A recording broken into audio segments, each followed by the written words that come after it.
Hi friends, எல்லாருக்கும் வணக்கம். இந்த வீடியோவில் நம்ம எதை பற்றி பார்க்க போகிறோம் அப்படின்னா, ப்ராக்டிக்கல் எக்ஸாம் மெட்ராஸ் ஹைகோர்ட்டோட ப்ராக்டிக்கல் எக்ஸாம் எப்போ வரப்போகுது, எந்தெந்த மாவட்டங்களில் மாவட்ட வாரியாக வைக்க போகிறாங்களா, இந்த மாதிரி மண்டலங்கள் வாரியாக நமக்கு வைக்க போகிறாங்களா. நீங்கள் பார்த்தீங்க அப்படின்னா ப்ராக்டிக்கல் இந்த மாதிரி செஞ்சீங்க அப்படின்னா 80% உங்களுக்கு வேலை கிடைச்ச மாதிரி தான். என்ன மாதிரியான விஷயங்கள்லாம் நீங்கள் ப்ராக்டிக்கலில் பண்ணணும், எப்படியெல்லாம் நடந்துக்கணும், உங்களுக்கு வேலை கிடைக்கணும், மெட்ராஸ் ஹைகோர்ட்டில் வேலை கிடைக்கணும் அப்படின்னா என்ன பண்ணணும் அப்படின்றத இந்த வீடியோவில் நான் உங்களுக்கு ஷேர் பண்ண போகிறேன். இது பார்த்தீங்க அப்படின்னா உங்களுக்கு ரொம்பவே ஹெல்ப்ஃபுல்லாக இருக்கும். ஸோ வீடியோவை ஸ்கிப் பண்ணாமல் கடைசி வரை முழுமையாக பாருங்கள். நம்ம சேனலை நீங்கள் ஃபஸ்ட் டைம் பார்க்குறீங்க அப்படின்னா மறக்காமல் சப்ஸ்கிரைப் பண்ணிட்டு பாருங்கள். அப்படின்னா தான் நான் போடுற ரெகுலரான வீடியோ உங்களுக்கு நோட்டிஃபிகேஷனாக வரும். இப்போ நம்ம வீடியோக்குள்ளே போகலாம்.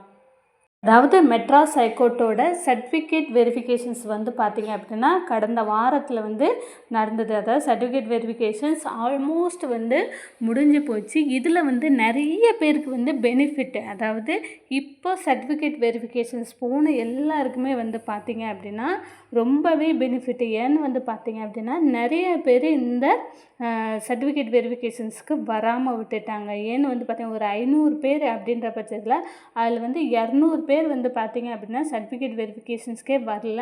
300 பேர் மட்டும்தான் சர்டிஃபிகேட் வெரிஃபிகேஷன்ஸ் போனாங்க. இதனால் பார்த்தீங்க அப்படின்னா நமக்கு காம்படிஷன்ஸ் குறையிறது. அதாவது அவங்க இவ்வளோ 300 பேர் தான் செலக்ட் பண்ணணும் அப்படின்னு நினச்சிட்டு இருந்திருப்பாங்க. ஆனால் பார்த்தீங்க அப்படின்னா மொத்தமே 300 பேர் தான் அட்டன் பண்ணாங்க. அப்படின்ற பட்சத்தில் அவங்க அந்த 300 பேரையுமே ப்ராக்டிக்கலுக்கு செலக்ட் ஆக தான் பண்ணணும், வேறு வழியே கிடையாது. நிறைய பேர் இதில் அட்டன் பண்ணாமல் இருக்கிறவங்களுக்கு செகண்ட் சர்டிஃபிகேட் வெரிஃபிகேஷன்ஸ் வைப்பாங்களா அப்படின்னு நீங்கள் கேட்டிங்க அப்படின்னா தாராளமாக வைக்கிறதுக்கான சான்ஸ் இருக்குது. கண்டிப்பாக வைக்கலாம். லாஸ்ட் வீக் தான் முடிஞ்சுது அப்படின்றதுனால நெக்ஸ்ட் வீக் கூட நமக்கு சர்டிஃபிகேட் வெரிஃபிகேஷன்ஸ் இல்லை ஆகஸ்ட்டில் கூட சர்டிஃபிகேட் வெரிஃபிகேஷன்ஸ் வைக்கலாம். இல்லை பார்த்தீங்க அப்படின்னா செகண்ட் லிஸ்ட்டு, அதாவது இல்லை பேர் வராதவங்க செகண்ட் லிஸ்ட்டு கூட வெளியிறதுக்கான வாய்ப்புகள் பார்த்தீங்க அப்படின்னா நிறையவே இருக்குது. கண்டிப்பாக செகண்ட் லிஸ்ட்டு அப்படின்றது ஒன்று வெளியாகலாம். இப்போ பார்த்தீங்க அப்படின்னா ப்ராக்டிக்கல் எக்ஸாம் எப்போ நடக்க போகுது அப்படின்னு பார்த்தீங்க அப்படின்னா கண்டிப்பாக இந்த ஆகஸ்ட்டில் பார்த்தீங்க அப்படின்னா ப்ராக்டிக்கல் நடக்க போகுது. ஆகஸ்ட் 1 தேதியிலேருந்து ஆகஸ்ட் 30 தேதிக்குள்ளே கண்டிப்பாக நமக்கு ப்ராக்டிக்கல் நடக்கும். இது பார்த்தீங்க அப்படின்னா இதற்கு முன்னாடி சர்டிஃபிகேட் வெரிஃபிகேஷன்ஸ்க்கு ஒரு 4லேருந்து 5 மாவட்டங்களை சேர்த்து ஒரு மண்டலமாக பிரித்து அங்கே ஒரு 4-5 மாவட்டம், அந்த மாவட்டத்தில் இன்னொரு மாவட்டத்தில் இப்போ மதுரை மாவட்டம்னா அப்புறம் திருநெல்வேலி, விருதுநகர், தென்காசி, இந்த மாதிரி ஒரு 4-5 மாவட்டங்கள் சேர்ந்து மதுரையில் நடக்கும். அந்த மாதிரி தான் சர்டிஃபிகேட் வெரிஃபிகேஷன்ஸ் வச்சுருந்தாங்க. ஆனால் இதே மாதிரி நமக்கு ப்ராக்டிக்கல் எக்ஸாம் வைப்பாங்களா அப்படின்னு கேட்டிங்கன்னா கண்டிப்பாக கிடையாது. ப்ராக்டிக்கல் எக்ஸாமை பொறுத்த அளவில் நமக்கு மாவட்ட வாரியாக தான் நடக்க போகுது. அதாவது ஒவ்வொரு மாவட்டங்கள்லேயுமே பார்த்தீங்க அப்படின்னா தனித்தனியாக தான் நமக்கு ப்ராக்டிக்கல் எக்ஸாம் வைக்க போகிறாங்க. ப்ராக்டிக்கல் எக்ஸாமுக்கு நான் செலக்ட் ஆகிடுவேனா அப்படின்னு கேட்டிங்க அப்படின்னா கண்டிப்பாக நீங்கள் சிவி அட்டன் பண்ணியிருக்கீங்க, சர்டிஃபிகேட் வெரிஃபிகேஷன்ஸ் நீங்கள் அட்டன் பண்ணியிருக்கீங்க அப்படின்னாலே கண்டிப்பாக ப்ராக்டிக்கலுக்கு நீங்கள் செலக்டட் தான் அப்படின்னு நீங்கள் நினச்சிக்கலாம். ஒன்றுமே ப்ராப்ளம் இல்லை. எந்தவித ரீமார்க்ஸ் எதுவுமே இல்லாமல் நீங்கள் எல்லா சர்டிஃபிகேட் அவங்க கேட்ட எல்லாத்தையுமே நான் கொடுத்துட்டேன் அப்படின்னு நினைக்கிறவங்க கண்டிப்பாக பார்த்தீங்க அப்படின்னா சிவிக்கு நீங்கள் சிவிலையும் செலக்ட் ஆகி ப்ராக்டிக்கல் எக்ஸாமுக்கும் செலக்ட் ஆகிடுவீங்க. யாரெல்லாம் ப்ராக்டிக்கல் நீங்கள் சிவி நீங்கள் அட்டன் பண்ணியிருந்தாலே போதும், கண்டிப்பாக ப்ராக்டிக்கல் நீங்கள் ப்ராக்டிக்கல் வர போயிடலாம். சரி, இந்த ப்ராக்டிக்கலில் நான் செலக்ட் ஆகிட்டேன். இதில் நான் 70 மார்க் எடுக்கணும். அந்த 70 மார்க்குக்கு பார்த்தீங்க அப்படின்னா நான் என்ன செய்யணும், மொத்தமே ப்ராக்டிக்கலும் அப்புறம் இன்டர்வியூவும் சேர்த்து பார்த்தீங்க அப்படின்னா நமக்கு 100 மார்க்கு. அந்த 100 மார்க்கில் நம்ம 70 மார்க் நீங்கள் எடுத்துட்டீங்க அப்படின்னாலே உங்களுக்கு 80% வேலை கிடைச்ச மாதிரி தான். அந்த 70 மார்க் நான் எடுக்கிறதுக்கு நான் என்ன செய்யணும் அப்படின்னு பார்த்தீங்க அப்படின்னா ஃபஸ்ட்டு நீங்கள் ப்ராக்டிக்கல் எக்ஸாம் அட்டன் பண்ணணும்.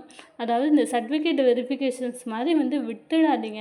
உங்களுக்கு அந்த ஆப்பர்ச்சுனிட்டி நிறைய பேருக்கு வந்து பார்த்திங்க அப்படின்னா 90 மார்க் எடுத்தவங்களுக்கெல்லாம் கூட இந்த வேலை கிடைக்காம, அதாவது செலெக்ஷன் லிஸ்ட்டில் பேர் வராமல் இருக்குது. ஸோ உங்களுடைய மார்க்குக்கு உங்களுக்கு வந்து ப்ராக்டிக்கல் எக்ஸாம் வைக்கிறாங்க, நீங்கள் வந்து செலெக்ஷன் லிஸ்ட்டில் செலக்ட் ஆகிட்டீங்க ப்ராக்டிக்கல் அப்படின்னா தயவு செஞ்சு போய் அட்டன் பண்ணுங்கள். நீங்கள் அட்டன் பண்ணீங்க அப்படின்னாலே நீங்கள் ஆல்மோஸ்ட் வந்து பார்த்தீங்க அப்படின்னா அது அந்த அந்த அந்த 70 மார்க்குக்கு ஒரு 40 மார்க்கான அரைகுறையாக பண்ணால் கூட நமக்கு கிடைக்கிறதுக்கான சான்ஸ் இருக்குது. ஸோ ப்ராக்டிக்கல் எக்ஸாமை முடிஞ்ச அளவுக்கு யாருமே வந்து ஸ்கிப் பண்ணாங்க ஃபஸ்ட்டு வந்து அட்டன் பண்ணுங்கள். அதற்கப்புறம் வந்து பார்த்திங்க அப்படின்னா நம்ம ஒரு ப்ராக்டிக்கல் பண்ண போகிறோம் அப்படின்னா அந்த ப்ராக்டிக்கலை பொறுத்தவரை ரொம்ப நுட்பமான ரொம்ப பொறுமையாக செய்யக்கூடிய வேலைகளை தான் வந்து கொடுக்குறாங்க. ரொம்ப ரொம்ப ரொம்ப ரொம்ப கவனம் வந்து தேவை. நம்ம என்ன ஒரு காரியம் பண்ணாலும் நம்ம முதல்ல பண்ணணும் அப்படின்றது அவங்களோட விஷயம் கிடையாது. நம்ம எந்த அளவுக்கு அதை கிளியராக கரெக்டாக பண்ணுறோம் அப்படின்றது தான். அதுக்கு தான் வந்து அந்த 70 மார்க். இப்போ வந்து ஒரு கண்ணாடி கிளாஸை கொடுத்து கழுவி வைக்க சொல்கிறாங்க அப்படின்னா நீங்கள் எத்தனை நிமிஷத்தில் அதை கழுவுறீங்க அப்படின்றது அவங்க பிரச்சனை கிடையாது. எவ்வளோ சுத்தமாக அதை கழுவி தொடச்சி வைக்கிறீங்க அதுக்கு தான் வந்து உங்களுக்கு மார்க்கே. ஸோ முடிஞ்ச அளவுக்கு வந்து பார்த்திங்க அப்படின்னா ப்ராக்டிக்கல் எக்ஸாமை பொறுத்தளவில் பொறுமை ரொம்ப முக்கியம். ஊசியில் நூல் கோக்குறது இதுவுமே வந்து ஒரு ப்ராக்டிக்கலாக வைக்கிறாங்க. அதை நம்ம வேகமாக பண்ணி நிறைய பேர் கடந்த 2021 கையில் குத்திக்கிட்டோம் அப்படின்லாம் சொல்கிறாங்க. அதெல்லாம் பிரச்சனையே இல்லை. நீங்கள் வந்து பார்த்திங்க அப்படின்னா பொறுமையாக ஒரு நிமிஷம் வந்து உங்களுக்கு போதும் பொறுமையாக பண்ணுறதுக்கு. ஸோ இப்போ அதே மாதிரி பூ கட்டுறதும் அப்படி தான். நீங்கள் வந்து ஆர்டராக கட்டணும் அப்படின்ற பட்சத்தில் நீங்கள் வந்து பார்த்திங்க அப்படின்னா பொறுமையாக பண்ணால் தான் இருக்கும். ஒருத்தங்க வந்து ஸ்பீடாக பண்ணுறாங்க அப்படின்றதுக்காக நம்மளும் அதே ஸ்பீடோடு பண்ணோம் அப்படின்னா பாதியில் பிஞ்சிக்கிட்டு அறுத்துக்கிட்டு வந்துடும். ஸோ முடிஞ்ச அளவுக்கு பார்த்திங்க அப்படின்னா ப்ராக்டிக்கல் உங்களுக்கு இந்த மாதிரியான பேசிக்கான ப்ராக்டிக்கல் தான் வந்து கொடுப்பாங்க. லேப்டாப் க்ளீன் பண்ணுறது, அப்புறம் டேபிள் க்ளீன் பண்ணுறது, அப்புறம் பூ கட்டுறது, தோரணம் கட்டுறது, ஊசியில் நூறு கோர்க்கிறது, பெட்ஷீட் மடிக்கிறது, புடவை மடிக்கிறது, இந்த மாதிரியான சின்ன சின்ன ப்ராக்டிக்கல் தான் வந்து கொடுப்பாங்க. ஸோ இது வந்து நீங்கள் ஸ்பீடாக பண்ணுவாங்க. அவங்க கொடுத்த டைமிங்குள்ளே ஸ்பீடாக பண்ணணும். யார் ஃபஸ்ட்டு பண்ணுறா அப்படின்றது கிடையாது. யார் வந்து அந்த வேலையை கரெக்டாக பண்ணுறாங்களோ அவங்களுக்கு தான் வந்து பார்த்திங்க அப்படின்னா மார்க் வந்து கொடுக்க போகிறாங்க.